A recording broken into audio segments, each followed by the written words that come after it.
Welcome friends, आप सभी का स्वागत है हमारे इस YouTube वीडियो में। दोस्तों, अगर आप हमारे इस वीडियो तक पहुंच चुके हैं तो आप भारत के उन ब्रिलियंट और इंटेलिजेंट छात्रों में हैं जो अपने भविष्य को लेकर चिंतित है और अपने आगे भविष्य में कुछ बड़ा करना चाहते हैं।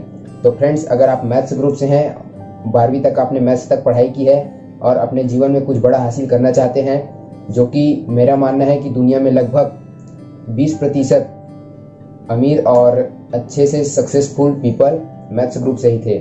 तो चलिए दोस्तों, हमारे इस वीडियो को शुरू करते हैं। अगर आपको हमारा यह वीडियो पसंद आए तो हमारे वीडियो को लाइक कीजिएगा और अगर आप कुछ बड़ा करना चाहते हैं तो हमारे इस वीडियो को अंत तक जरूर देखिएगा। तो फ्रेंड्स, 12वीं कक्षा मैथ्स ग्रुप से पास करने के बाद आपके करियर में 2 प्रकार की अपॉर्चुनिटी रहती है। पहला है, आप किसी भी कंपटीशन एग्जाम में क्वालिफाई करते हैं और अपने कोर्स से चयन करके आगे बढ़ते हैं, या आप 12वीं के बाद डायरेक्ट किसी कोर्स को ज्वाइन करके उसमें अपना करियर सिलेक्ट करते हैं। तो पहले हम बात करेंगे फ्रेंड्स उन कंपटीशन एग्जाम्स की जो हमारे भारत में बहुचर्चित है और जिसे हमारे भारत में लगभग 5 से 10% मैथ्स वाले इंटेलिजेंट बच्चे जो 12वीं तक लगभग 80% या 60% से ऊपर परसेंट लाकर ज्वाइन करते हैं। तो चलिए शुरू करते हैं दोस्तों कंपटीशन एग्ज़ाम में। पहला हमारा कंपटीशन एग्ज़ाम है IIT का, जो JEE जिसे कहते हैं हम लोग। फ्रेंड्स, JEE का एग्ज़ाम 2 प्रकार से होता है, JEE एडवांस और JEE मेंस। तो हम यह बताना चाहते हैं आपको कि अगर आपने JEE क्वालिफाई कर लिया है तो आपका सिलेक्शन BTech या IIT कॉलेजों में होगा भारत के, जो नीट के बाद भारत में सेकंड सबसे बड़ा एग्ज़ाम है। तो फ्रेंड्स, अगर आपने JEE मेंस क्वालिफाई कर लिया है और आप अच्छे IIT कॉलेज में जाना चाहते हैं तो आप JEE एडवांस क्वालिफाई कीजिए, या आपका चयन JEE मेंस से ही NIT कॉलेजों में हो सकता है। तो इस एग्ज़ाम को क्वालिफाई करने के बाद आपका BTech में सिलेक्शन होता है, जो अलग अलग ब्रांच जैसे civil, mechanical, electrical, electronics, IT, intelligence technology जिसे कहते हैं, इन सभी में आपका चयन होता है। तो फ्रेंड्स, BTech का कोर्स 4 साल का होता है, जो सेमेस्टर वाइज 8 सेमेस्टर में बटा होता है। अगर आप BTech करने के बाद अच्छे इंजीनियर बन जाते हैं तो आप कहीं भी जॉब ले सकते हैं, क्योंकि अभी BTech इंजीनियर की मांग अच्छी है। और इसके बाद आप 2 साल का MTech का कोर्स कर सकते हैं। MTech करने के बाद आप फॉरेन में भी जाकर रह सकते हैं, या हमारे देश के सबसे बड़े IT हब जैसे बेंगलुरु है, वहाँ भी आपकी जॉब लग सकती है। ये तो हुई दोस्त हमारे JEE और जो IIT में सिलेक्ट होना चाहते हैं उन छात्रों के लिए जो ऑल इंडिया रैंक के आधार पर अपने आगे की पढ़ाई पूरी करते हैं। अब हम बात उन छात्रों की कर लेते हैं जो PET का एग्ज़ाम क्वालिफाई करते हैं और किसी भी इंजीनियरिंग कॉलेज में इंजीनियरिंग की डिग्री लेना चाहते हैं, या अभी तो उनका स्कोप नहीं है, पर चिंता करने की कोई बात नहीं है, आपका भी समय आएगा। तो सबसे पहले हम बात करते हैं PET। दोस्तों, PET का फुल फॉर्म होता है प्री इंजीनियरिंग टेस्ट, जो आपसे व्यापम लेता है। व्यापम के द्वारा आयोजित की जाने वाली इस परीक्षा में अगर आपने अच्छे से रैंक ला दिया है तो आपका सिलेक्शन इंजीनियरिंग में होगा, जो अलग अलग ब्रांच जैसे civil, mechanical, IT, mining, materialistic आदि बहुत सारे क्षेत्रों में होता है। तो फ्रेंड्स, इंजीनियरिंग करने वालों के लिए एक और अपॉर्चुनिटी है कि वो PET के माध्यम से ही एग्रीकल्चर, जिसे हम BTech एग्रीकल्चर कहते हैं, उसमें भी प्रवेश ले सकते हैं। BTech एग्रीकल्चर भी दोस्तों इंजीनियरिंग के समान 4 साल का होता है। यह कोर्स अभी सेमेस्टर वाइज 8 सेमेस्टर में बटा होता है। अगर आपने BTech पास कर लिया है तो इसके बाद आप 2 साल का MTech कर सकते हैं, जिसे MTech एग्रीकल्चर कहते हैं। यह 4 सेमेस्टर का होता है। इसके बाद अगर आप चाहें तो इंजीनियरिंग के किसी भी क्षेत्र में PhD की डिग्री ले सकते हैं। तो फ्रेंड्स, ये तो थी हमारे BE जो अधिकतर स्टूडेंट करते हैं या अभी करना चाहते हैं, जो मैथ्स वाले हैं। अब हम आपको बताएंगे कि BE के बाद आप क्या कर सकते हैं। तो फ्रेंड्स, BE बहुत सारे बच्चे कर लेते हैं, उसके बाद उन्हें यह पता नहीं होता कि अब उन्हें आगे क्या करना चाहिए, क्योंकि आसपास के लोगों का कहना है कि आपने BE कर लिया है, इतना बहुत है। पर दोस्तों, अगर आप में पढ़ने का जुनून है और आप आगे बढ़ना चाहते हैं तो अब हम आपको बताएंगे कि BE के बाद आप क्या क्या कर सकते हैं। सबसे पहला ऑप्शन है फ्रेंड्स इसमें ME मास्टर ऑफ इंजीनियरिंग है, जो आपके जिस सब्जेक्ट में आपने BE किया है उसी में आप आगे ME कर सकते हैं, केवल सिविल को छोड़कर। तो फ्रेंड्स, सिविल इंजीनियरिंग को छोड़कर आप किसी भी सब्जेक्ट में ME कर सकते हैं।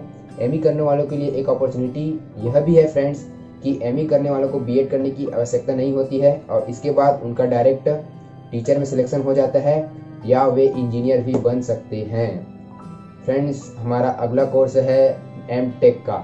एम टेक, जिसे मास्टर ऑफ टेक्नोलॉजी कहते हैं, यह आप सभी सब्जेक्ट में कर सकते हैं। इसमें करने के बाद आप उस सब्जेक्ट के मास्टर बन जाते हैं और आपको किसी भी प्राइवेट कंपनी में जॉब मिल जाती है या आप अपना खुद का कोई भी बिजनेस शुरू कर सकते हैं। जैसे कि अगर आप मैकेनिकल से एम टेक किए हैं तो आप अपना शोरूम कार का या बाइक का, जिसका भी आप करना चाहते हैं, कर सकते हैं। ये तो मेरा एक एग्जांपल था। इसी प्रकार आपने जिस क्षेत्र में एम टेक किया है उस क्षेत्र में आप आगे बढ़ सकते हैं।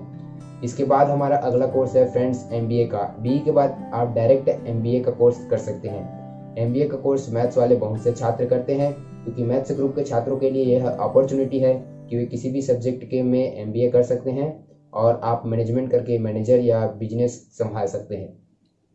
फ्रेंड्स, इसके बाद हमारा अगला कोर्स है एमएस का, जिसे master of science in civil engineering कहते हैं। पर आपके सामने यह एक दुविधा है कि एमएस का कोर्स अधिकतर फॉरेन यूनिवर्सिटी में ज़्यादा प्रचलित है और आप अगर एमएस का कोर्स करते हैं तो आप बड़ी बड़ी बिल्डिंग के इंजीनियर बनते हैं। जैसे कि हमारे चर्चित बिल्डिंग है बुर्ज खलीफा, और बड़े बड़े जो घर होते हैं वो सब एमएस करने वाले छात्र ही बनते हैं। तो फ्रेंड्स, हमारा अगला कोर्स है बीई के उन छात्रों के लिए जो बीई पास कर चुके हैं और आगे, जैसे कि आईईएस का एक एग्ज़ाम होता है फ्रेंड्स, इंडियन इंजीनियरिंग सर्विसेज, जिसमें आप पब्लिक सेक्टर के किसी भी कंपनी में जॉब मिलता है आपको, या यह जॉब गवर्नमेंट भी आपको देती है। जैसे सड़क निर्माण, पुल का निर्माण या कंस्ट्रक्शन के जो गांव-गांव में पानी टंकी का निर्माण होता है, ये सब जो मैथ्स ग्रुप वाले ही छात्रों को मिलता है। और दूसरा इसमें है फ्रेंड्स रेलवे। रेलवे के जॉब उन छात्रों को मिलता है जो अधिकतर सिविल वाले हैं और मैकेनिकल वाले हैं, क्योंकि यह डीजल इंजन और आज विद्युत इंजन का चल रहा है, तो इलेक्ट्रिकल ब्रांच वाले छात्रों को भी इसमें जॉब मिल जाता है। अब हमारे अगला कोर्स है फ्रेंड्स, जो बहुत ही बड़ा कोर्स है, जिसे आप लोग यूपीएससी के नाम से जाते हैं और यह अलग अलग राज्यों में पीएससी के नाम से भी जाना जाता है। तो फ्रेंड्स, अगर आपने बीई पास कर लिया है और आप यूपीएससी या पीएससी की तैयारी करना चाहते हैं तो आप इसके लिए 1 साल कोचिंग कीजिए। बड़े बड़े कोचिंग सेंटर हैं, या आप अपने सेल्फ स्टडी करना चाहते हैं, आप में विश्वास है तो आप यह भी कर सकते हैं। इसके बाद आपको आईएएस या आईपीएस ऑफिसर बन सकते हैं। फ्रेंड्स, बीई करने के बाद छात्रों के पास एक और कोर्स है जिसमें आपको डायरेक्ट एंट्री मिलती है, जो केवल बीई करने वाले छात्रों के लिए होती है, और वो है इंडियन एयरफोर्स और इंडियन नेवी में। आपको, अगर आप मैथ्स वाले हैं तो आपको इन दोनों क्षेत्र में डायरेक्ट जॉब मिलती है और आप फर्स्ट क्लास ऑफिसर बनते हैं। तो कॉन्ग्रेचुलेसन फ्रेंड्स कि आप मैथ्स ग्रुप वाले हैं। तो भाइयों और बहनों, अगर आप मैथ्स ग्रुप से 12वीं तक अध्ययन कर चुके हैं और अगर आप एग्रीकल्चर में अपना करियर आगे बढ़ाना चाहते हैं तो आपके लिए यह एक अच्छी बात है कि मैथ्स ग्रुप वाले छात्र भी एग्रीकल्चर ग्रुप से पीएटी का एग्ज़ाम दिला सकते हैं। और अगर आप इस एग्ज़ाम में क्वालिफाई कर जाते हैं तो आपका सिलेक्शन एक अच्छे एग्रीकल्चर कॉलेज में होगा, जो आईसीआर द्वारा संचालित की जाती है। ICR Indian council of agriculture research है। फ्रेंड्स, बीएससी एग्रीकल्चर का कोर्स 4 साल का होता है, जिसमें आप सेमेस्टर वाइज 8 सेमेस्टर दिलाते हैं। अगर आप बीएससी एग्रीकल्चर पास कर जाते हैं तो अगर आप आगे बढ़ना चाहते हैं तो आप एमएससी एग्रीकल्चर का कोर्स भी कर सकते हैं। इसके बाद भी अगर आपको और पढ़ने की इच्छा है और आपको डॉक्टरेट की डिग्री चाहिए तो आप पीएचडी की पढ़ाई कर सकते हैं, जो एग्रीकल्चर में 3 साल का होता है। तो दोस्तों, अभी तक हम बात कर रहे थे 12वीं के बाद कंपटीशन एग्जाम फाइट करके कोई भी कोर्स ज्वाइन करने की।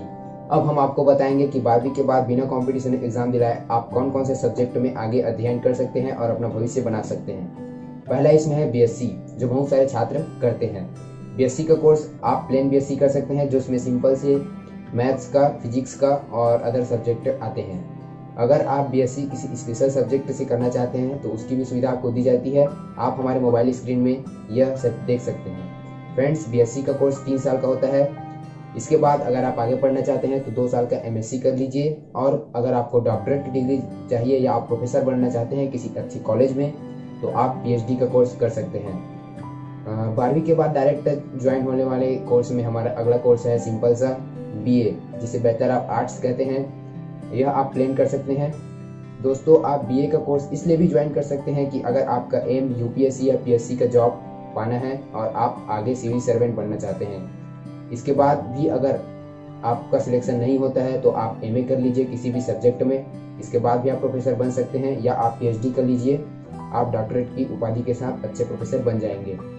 फ्रेंड्स, हमारा अगला कोर्स है मैनेजमेंट और बिजनेस का, जिसे हम BBA के नाम से जानते हैं। इसका फुल फॉर्म है बैचलर ऑफ बिजनेस एप्लीकेशंस।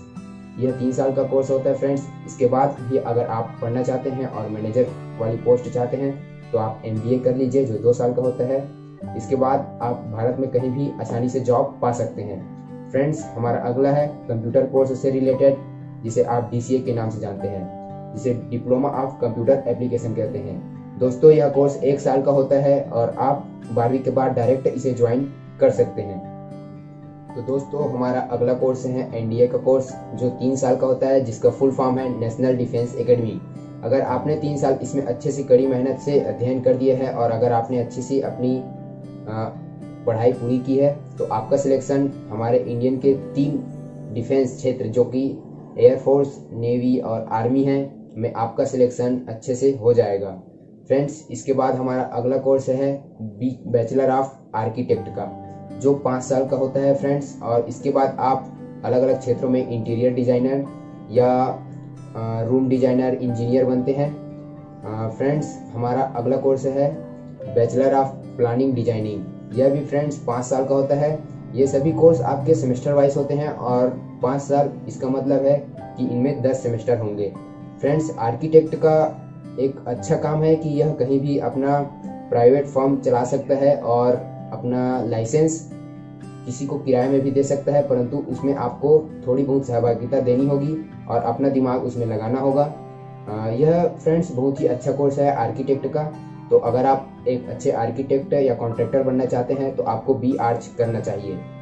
तो फ्रेंड्स, हमारा अगला कोर्स है इंडियन आर्मी में। अगर आप 12वीं क्लास पास करने के बाद डायरेक्ट आर्मी ज्वाइन करना चाहते हैं तो इसके लिए भी आपके पास बहुत ही अच्छी अपॉर्चुनिटी है।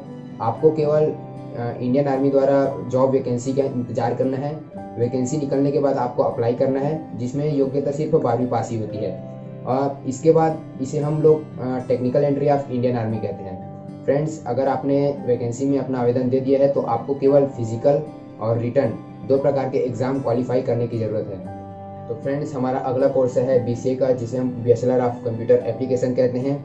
फ्रेंड्स, यह कोर्स 3 साल का होता है। इसे पढ़ाई करने के बाद आपका जॉब किसी भी प्राइवेट फर्म में, जहां कंप्यूटर से रिलेटेड कोई भी कार्य किया जाता है, जैसे डाटा एंट्री ऑपरेटर का, लिस्टिंग का, टैली का, C++ का, तो आप इसमें आसानी से जॉब ले सकते हैं। इसके बाद भी अगर आपको इसमें अच्छी योग्यता चाहिए तो आप व्यापम द्वारा आयोजित होने वाली प्री-MCA का टेस्ट क्वालिफाई कीजिए और MCA का कोर्स ज्वाइन कीजिए। फ्रेंड्स, हमारा अगला कोर्स है BCS का, जिसे हम बैचलर ऑफ कंप्यूटर स्किल्स कहते हैं। यह फ्रेंड्स 3 साल का कोर्स होता है। इसके बाद अगर आप आगे बढ़ना चाहते हैं या मैनेजमेंट करना चाहते हैं तो आप PGDBM का कोर्स, जो कि 2 साल का होता है, उसमें पढ़ाई कर सकते हैं। PGDBM का फुल फॉर्म है friends post graduate diploma of business management. इसका मतलब है कि आप एक अच्छे बिजनेसमैन बन सकते हैं। तो दोस्तों, मैथ्स ग्रुप के छात्रों के लिए हमारा अगला कोर्स है फिल्म एंड टेलीविज़न डिप्लोमा, जो कि फ्रेंड्स 2 साल का होता है। इस कोर्स को करने के बाद आपका जॉब किसी भी टेलीविज़न इंडस्ट्री में या फिल्म इंडस्ट्री में आप काम कर सकते हैं। इसके बाद आप उसमें अलग अलग क्षेत्र में, क्योंकि कंप्यूटर वहाँ की आवश्यकता होती है, कैमरा की आवश्यकता होती है, बहुत सारे क्षेत्र की आवश्यकता होती है जिसमें आपकी ज़रूरत जरूर पड़ेगी। तो अगर आप फिल्म क्षेत्र में भी जाना चाहते हैं तो आपके लिए यह एक अच्छी बात है। फ्रेंड्स, हमारा अगला कोर्स है होटल मैनेजमेंट की डिग्री। यह मैथ्स ग्रुप के छात्रों के लिए एक अलग से कोर्स निकाला गया है, क्योंकि आपने देखा होगा कि अभी बहुत सारी बड़ी बड़ी होटलें संचालित होती है, जिसमें अलग अलग कॉमर्स ग्रुप के छात्र उसमें जॉब लेते हैं, लेकिन उन सब का मैनेजर एक मैथ्स ग्रुप वाला ही होता है। तो आपके लिए एक अच्छी बात है कि आप मैथ्स ग्रुप से अध्ययन किए हैं। अगर आप होटल मैनेजमेंट की डिग्री लेना चाहते हैं और आगे एक अच्छे मैनेजर बनना चाहते हैं तो फ्रेंड्स आप यह कोर्स कीजिए, जो 3 साल का होता है। यह बहुत ही अच्छा कोर्स है। अब हम आपको बताने वाले हैं कि आपने किसी भी प्रकार की ग्रेजुएशन कर लिया है तो आप कंप्यूटर से संबंधित एक कोर्स है सिंपल सा, जिसे हम PGDCA कहते हैं। तो फ्रेंड्स, आप अगर PGDCA करना चाहते हैं तो आप किसी भी क्षेत्र में ग्रेजुएशन की डिग्री ले लीजिए, उसके बाद आप PGDCA कर लीजिए। आपको ग्रेजुएशन भी और कंप्यूटर का ज्ञान दोनों साथ साथ मिल जाएगा और आप कहीं भी एक अच्छे जॉब के हकदार बन जाते हैं। तो फ्रेंड्स, कैसा लगा हमारा यह वीडियो हमें कमेंट करके ज़रूर बताइए।